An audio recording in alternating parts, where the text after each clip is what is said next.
Здравствуйте, уважаемый Камчебек Кадыршаевич. Я гражданин Российской Федерации, приехал в Республику Кыргызстан.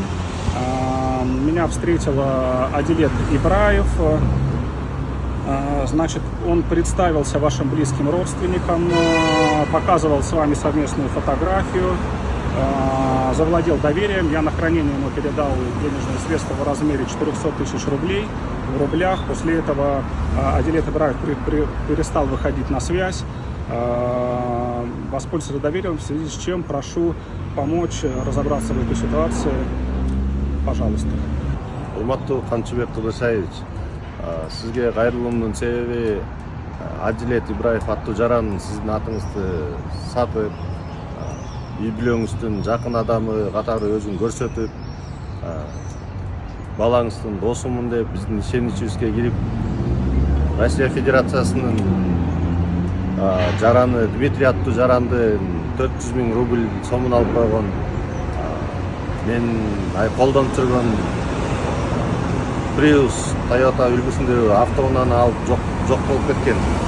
Ошол себептен сиздин жетектеген органга кайрылып, сизден суранат элек ушуну мыйзам чегинде карап берүүңүздү.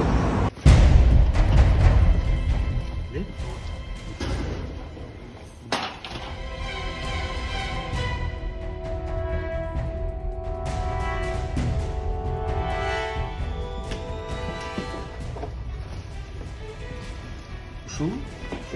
Не? Сзади.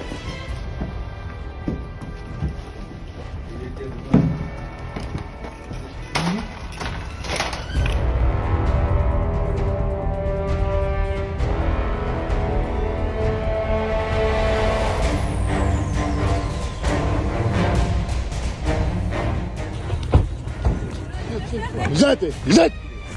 Лежать! Володя, фамилия, имя, отчество, год рождения, уроженец, город Талас. Бил Джузина. Ежем менгеле там.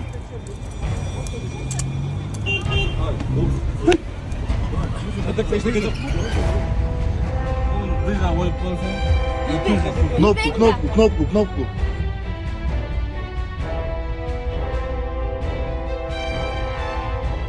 Урматтуу Камчебек Кадыршаевич, я Ибраев Адилет Ильярович.